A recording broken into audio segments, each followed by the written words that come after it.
महलों के उन दरिंदों ने पहाड़ की बेटी को बाजार समझा था। हुकूमत के उन नसों ने गरीबों की चीख को अखबार समझा था। मगर भूल गए वो वीआईपी की लाशें भी अब बोल पड़ती हैं। अंकिता के लहू ने पूरे सिस्टम को ही गुनाहगार समझा था। अंकिता भंडारी हत्याकांड देवभूमि की बेटी की चीख और सिस्टम से इंसाफ की जंग है। उत्तराखंड, जिसे हम देवभूमि के नाम से जानते हैं, दिसंबर 2022 में एक ऐसी घटना का गवाह बना जिसने न केवल पहाड़ों की शांति भंग कर दी बल्कि पूरे देश के कलेजे को छलनी कर दिया। नमस्कार, मैं आयुष, आप देख रहे हैं न्यूज लाइट। यह कहानी 19 साल की एक मासूम लड़की अंकिता भंडारी की है, जो अपने परिवार का सहारा बनने के लिए घर से निकली थी।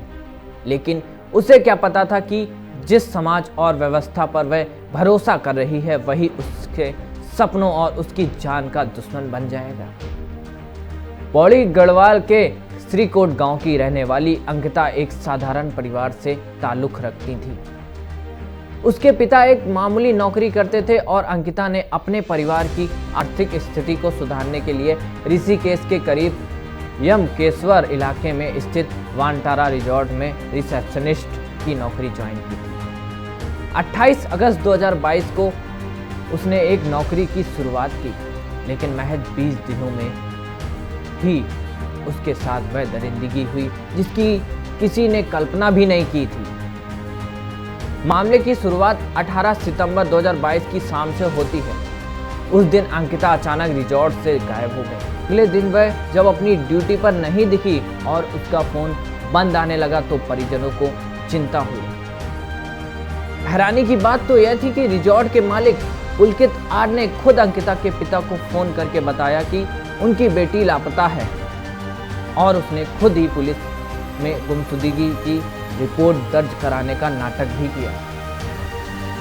शुरुआती दिनों में पुलिस और राजस्व पुलिस पटवारी व्यवस्था का रवैया बेहद ढीला रहा। अंकिता के पिता दर दर भटकते रहे, लेकिन उनकी सुनवाई नहीं हुई।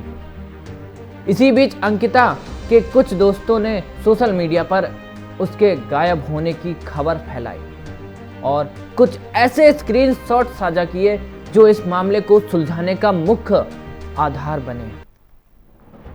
ये स्क्रीनशॉट अंकिता की व्हाट्सएप चैट के थे, जिससे वह अपने एक दोस्त को बता रही थी कि रिजॉर्ट का मालिक पुलकित आर उस पर गलत काम करने का दबाव बना रहा है।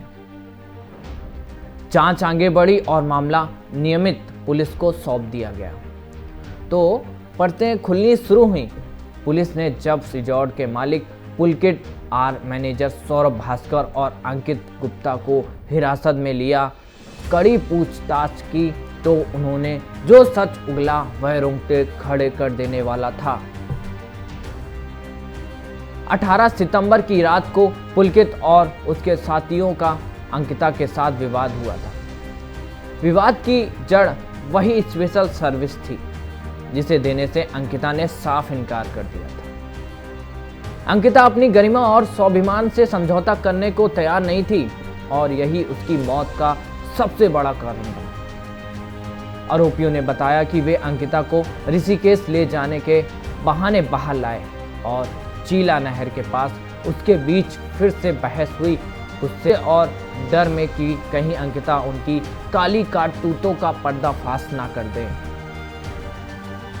आरोपियों ने उसे धक्का देकर नहर में फेंक दिया। एक 19 साल की लड़की अंधेरी रात में पानी के तेज बहाव के बीच अपनी आखिरी सांस गिन रही थी और आरोपी चुपचाप वापस रिजॉर्ट आकर सो गए, जैसा कुछ हुआ ही ना हो।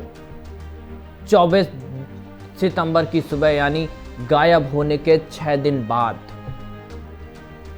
एसडीआरएफ की टीम ने अंकिता का शव चीला नहर से बरामद किया। जैसे ही यह खबर फैली, पूरे उत्तराखंड में आक्रोश फूट पड़ा हो। लोग सड़कों पर उतर आए और आरोपियों को फांसी देने की मांग करने लगे। इस मामले में राजनीतिक टूल भी पकड़ा, क्योंकि मुख्य आरोपी पुलकित आर के पिता विनोद आर उस समय सत्ताधारी दल भाजपा के नेता थे। हालांकि जनता के भारी दबाव के बाद भाजपा के विनोद आर और उनके दूसरे बेटे को पार्टी से निष्कासित कर दिया।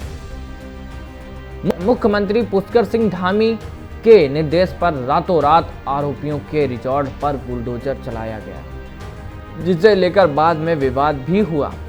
कहीं सबूत मिटाने की कोशिश तो नहीं। अंकिता की पोस्टमार्टम रिपोर्ट ने पुष्टि की कि उसकी मौत पानी में डूबने से हुई है, लेकिन उसके शरीर पर चोट के निशान भी थे, जो इस बात का सबूत थे कि नहर में फेंकने से पहले उसके साथ हाथापाई की गई थी।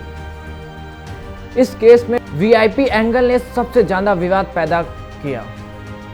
अंकिता की चैट में जिक्र था कि उसे किसी वीआईपी को एक्स्ट्रा सर्विस देने के लिए मजबूर किया जा रहा था। आज भी यह सवाल हवा में तैर रहा है कि वह वीआईपी शख्स कौन था जिसके लिए अंकिता की जान ले ली गई। अंकिता के माता पिता आज भी अदालतों के चक्कर काट रहे हैं और उनका आरोप है कि सिस्टम बड़े नामों को बचाने की कोशिश कर रहा है।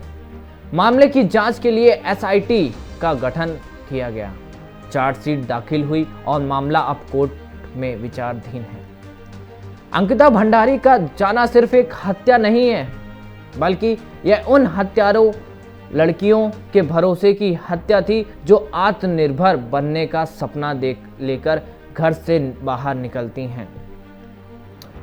यह मामला हमें याद दिलाता है कि सत्ता और पैसों की हनक किस तरह कानून को चुनौती देती है, लेकिन साथ ही यह उत्तराखंड की जनता की एकजुटता का भी प्रतीक बना, जिन्होंने अपनी बेटी के लिए कड़ाके की ठंड और बरसात में भी सड़कों पर इंसाफ की गुहार लगाई।